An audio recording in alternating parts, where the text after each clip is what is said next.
दोस्तों आज मैं आपसे बात करूंगा एक ऐसी मेडिसिन के बारे में जिसे टिश्यू सॉल्ट कहा जाता है।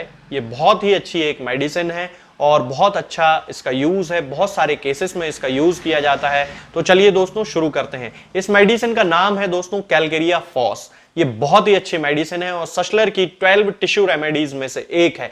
और इसका जो पेशेंट होता है, सबसे पहले हम इसके मेंटल स्टेटस की बात करते हैं तो इसका जो पेशेंट होता है वो बहुत ही ज्यादा इरिटेबल नेचर का होता है, बहुत ही ज्यादा पीविश होता है, यानी कि चिड़चिड़ापन उसके अंदर बहुत ज्यादा होता है, कंप्लेनिंग होता है, हर चीज में छोटी छोटी बातों में कंप्लेंट करता रहता है। भगवान ने मेरे साथ ये कर दिया, आपने मेरे साथ ये कर दिया, इस व्यक्ति ने मेरे साथ वो कर दिया, उस व्यक्ति ने मेरे साथ वो कर दिया, इस तरह की कंप्लेंट्स वो करता रहता है। हालांकि इसके अंदर दूसरे के लिए बहुत ज्यादा केयर करने की आदत इसकी होती है, लेकिन इसके साथ साथ इसको खुद से भी बहुत ज्यादा असंतोष रहता है, अपने अंदर ही अंदर बहुत ज्यादा रेस्टलेस रहता है, डिसकंटेंटमेंट की इसकी आदत होती है, असंतोष हर चीज में इसको रहता है, अपने आप से खुश नहीं रहता है ये जो व्यक्ति होता है। इसीलिए इसकी एक बहुत खास सिम्टम होता है जो कि ट्यूबरकुलिनम में भी पाया जाता है, और वो सिम्टम है डिजायर टू ट्रेवल, यानी कि घूमने फिरने की बहुत ज्यादा इच्छा होती है। कभी यहां जाना चाहता है, कभी वहां जाना चाहता है, घर में एक जगह नहीं रुकता है, मार्केट निकल जाएगा, फिर कहीं और चला जाएगा। और ये सब वो करता है केवल अपने अंदर की रेस्टलेसनेस को खत्म करने के लिए, अपने अंदर के असंतोष को खत्म करने के लिए। इसके साथ ही आपने अपने परिवार में ऐसे बहुत सारे लोगों को देखा होगा जो बुजुर्ग होते हैं, जो बूढ़ी उम्र के लोग होते हैं, या फिर जो बहुत समय से किसी बीमारी से ग्रस्त रहते हैं, बहुत समय से किसी बीमारी से पीड़ित रहते हैं। वो व्यक्ति मॉर्निंग करते रहते हैं, कराहते रहते हैं, दर्द के कारण उनके आवाजें निकालते रहते हैं, बहुत ज्यादा उनको दर्द होता है, तड़पते रहते हैं, अपने कमरे में पड़े रहेंगे, लेकिन उनको दर्द बहुत ज्यादा होता है, तो वो पूरे परिवार को मतलब तेज आवाजों में ये बताते रहते हैं कि वो कमरे में हैं और उनको बहुत ज्यादा तकलीफ है, दर्द है। और चूंकि उनका नेचर कंप्लेनिंग है तो वो बिस्तर पे लेटे लेटे भी भगवान को कुछ ना कुछ कहते रहेंगे, अपने परिवार वालों से कुछ ना कुछ कहते रहेंगे, चिल्ला चौंट करते रहेंगे। इस तरह का जो ये नेचर होता है ये कैलकेरिया फॉस के पेशेंट में ज्यादातर देखने को मिलता है। इसके साथ ही इसके जो पेशेंट होते हैं उनकी मेमोरी बहुत ज्यादा वीक होती है, कंसंट्रेशन उनका बहुत कमजोर होता है, वो किसी भी चीज में कंप्रीहेंशन नहीं कर पाते हैं, चीजों को समझ नहीं पाते हैं। इसके साथ साथ अपने परिवार में भी कोई इंटरेस्ट नहीं रह जाता है, अपने रिश्तों में भी कोई इंटरेस्ट नहीं रह जाता है, इमोशनल इंडिफरेंस उनके अंतर्गत आ जाता है। और इनको जो खास तौर से इनकी जो बीमारियां होती हैं, इनके जो सिम्टम्स होते हैं जो बढ़ते हैं, वो किसी शोक की अवस्था के कारण, कोई ऐसी घटना हो गई होती है उसके कारण, या कोई उन्होंने बैड न्यूज सुन ली होती है उसके कारण इनके जो सिम्टम्स होते हैं वो एग्रावेट हो जाते हैं।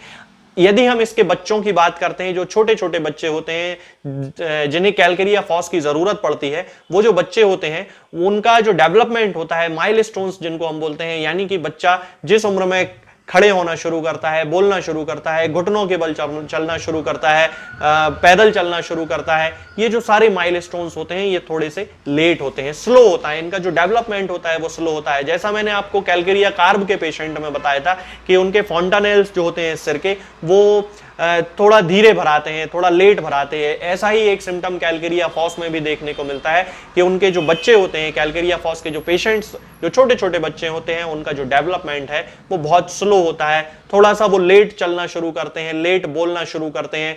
ऐसा इसलिए नहीं कि उनके अंदर कोई मेंटल प्रॉब्लम है, ऐसा इसलिए क्योंकि फिजिकली वो अंदर से बहुत ज्यादा कमजोर होते हैं, इसके कारण उनके साथ ये समस्या देखने को मिलती है।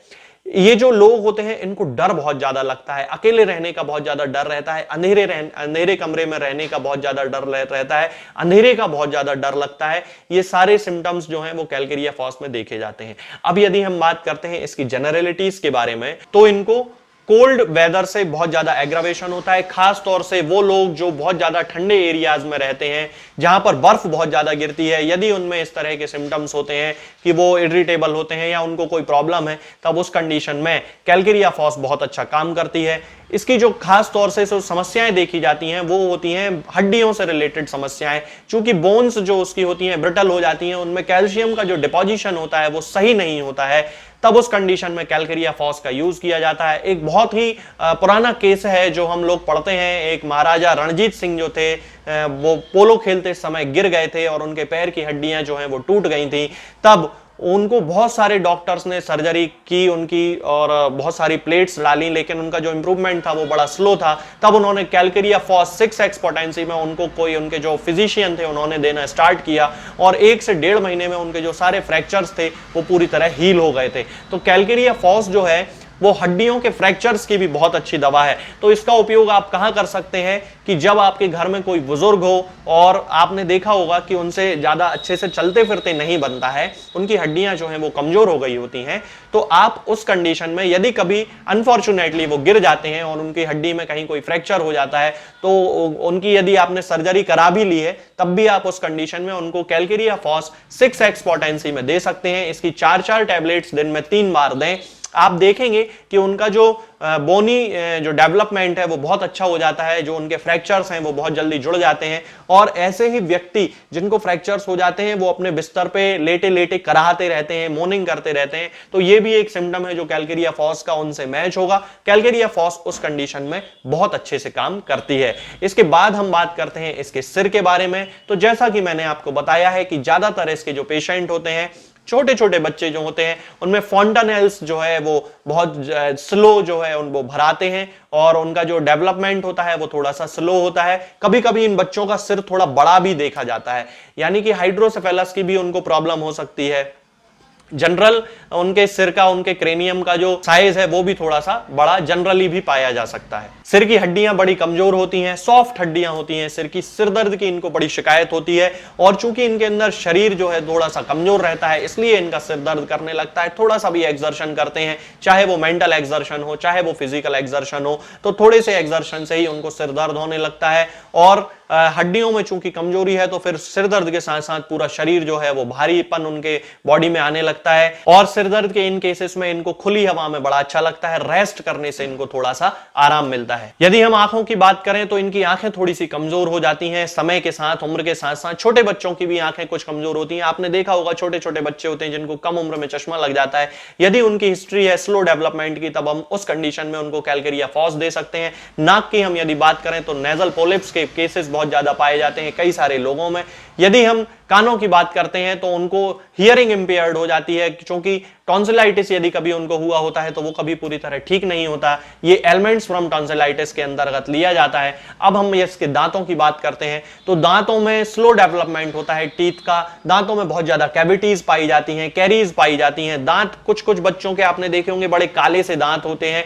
हालांकि ये सिम्टम क्रियोजोट का भी होता है, लेकिन कैलकेरिया फॉस चूंकि बोनी एसिमिलेशन के लिए बहुत अच्छा काम करती है, इसके कारण दांतों पर भी इसका बहुत अच्छा इफेक्ट होता है। और कैलकेरिया फॉस के बच्चे जिनके दांत बहुत ज्यादा टूटते रहते हैं, कमजोर दांत होते हैं, आड़े तिरछे दांत होते हैं, दांतों का डेवलपमेंट सही नहीं होता है, गैप बहुत ज्यादा आ जाता है, तब उस कंडीशन में भी कैलकेरिया फॉस 6x पोटेंसी में 4 टैबलेट्स दिन में 3 बार हम छोटे बच्चों को भी दे सकते हैं। और यदि बहुत छोटा बच्चा है तो फिर 2 टैबलेट्स दिन में 3 बार हम उसको दे सकते हैं। अब हम बात करते हैं इसके स्टमक की। तो इसको बहुत ज्यादा भूख लगती है, शाम को 4 बजे के आसपास बहुत ज्यादा भूख लगती है और अच्छा खासा खा लेने के बाद भी इसका जो शरीर है वो पूरी तरह से डेवलपमेंट नहीं करता है, इमेसिएशन देखा जाता है। हालांकि ये जो इमेसिएशन है ये नेट्रम्यूर में भी देखा जाता है, आयोडम में भी देखा जाता है, फास्फोरस में भी देखा जाता है, ट्यूबरकुलिनम में भी देखा जाता है। तो ये जो कंडीशन है, हमें इस तरह की कंडीशन में पेशेंट का डिफरेंशिएशन करना बहुत जरूरी होता है कि उसके सिम्टम्स जो हैं वो किस मेडिसिन से मैच करते हैं।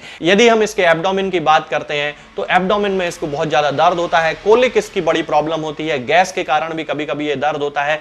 स्कूल जाने वाली खास तौर से लड़कियों में बहुत ज्यादा इनको पेट में दर्द होने की शिकायत होती है। छोटे छोटे बच्चे जो बहुत ही ज्यादा फास्ट फूड खाते हैं, जो कुरकुरे वगैरह बहुत ज्यादा खाते हैं, उनके पेट में छोटी छोटी गठाने डेवलप हो जाती हैं, बड़ी हो जाती हैं वो गठाने। तो उस कंडीशन में भी उनको कैलकेरिया फॉस 6x पोटेंसी में देना चाहिए पेट दर्द में रिलीफ के लिए। ये जो खास सिम्टम है ये स्कूल जाने वाले बच्चों में ज्यादातर देखा जाता है, क्योंकि उनकी खाने पीने की जो हैबिट्स होती हैं वो सही नहीं होती हैं। इसके बाद हम इसके रेक्टम की बात करते हैं तो इसको कभी कॉन्स्टिपेशन की शिकायत होती है और कभी इसको डायरिया की शिकायत होती है। रेक्टम में पोलिप्स भी देखे जाते हैं और फिस्टुला भी देखे जाते हैं। इसका जो डायरिया होता है बहुत ज्यादा ऑफेंसिव होता है। यदि ऐसा है और आपके घर में आपको लगता है कि इस तरह का कोई बच्ची है तो आप उसको कैलकेरिया फॉस 6x पोटेंसी में 4 टैबलेट्स दिन में 3 बार उसको दे सकते हैं। इसके बाद हम बात करते हैं बैक की। तो बैक में बहुत ज्यादा स्टिफनेस होती है, सर्वाइकल रीजन में बहुत ज्यादा स्टिफनेस होती है। सर्वाइकल स्पॉन्डिलोसिस के वे केसेस जिनमें डिजनरेशन हो जाता है सर्वाइकल वर्टिब्रा में, तो उन केसेस में भी कैलकेरिया फॉस बहुत अच्छा काम करती है। अब हम बात करते हैं एक्सट्रीमिटीज के बारे में। तो आर्थराइटिस की बहुत अच्छी मेडिसिन है। हाथों में सुन्नपन रहता है, नंबनेस की शिकायत होती है, कार्पल टनल सिंड्रोम की ये एक बहुत अच्छी मेडिसिन है। लिखते लिखते इसको हाथों में क्रैम्प्स आ जाते हैं, स्टिफनेस रहती है, हाथ पैर बिल्कुल अकड़ जाते हैं, अंगुलियां बिल्कुल अकड़ जाती हैं, कई बार क्लॉ हैंड्स जैसी कंडीशन बन जाती है। उस कंडीशन में हमें कैलकेरिया फॉस 6x पोटेंसी में ही यूज करना चाहिए और 4 टैबलेट्स दिन में 3 बार देना चाहिए। स्टिफनेस बहुत ज्यादा देखी जाती है, जैसा आप देख रहे होंगे, मैं शुरू से बता रहा हूं कि कैलकेरिया फॉस के जो पेशेंट होते हैं उनके अंदर स्टिफनेस होती है। यही स्टिफनेस उनके मेंटल सिम्टम्स में भी देखने को मिलती है, जिस तरह से वो इरिटेबल होते हैं, जिस तरह से वो पीविश होते हैं। तो यही सारे जो सिम्टम्स होते हैं ये जनरल कैलकेरिया फॉस के अंतर्गत आते हैं। दोस्तों आज के लिए फिलहाल इतना ही। आगे के वीडियोस में हम बात करेंगे कुछ नई बीमारियों के बारे में और कुछ नई दवाओं के बारे में।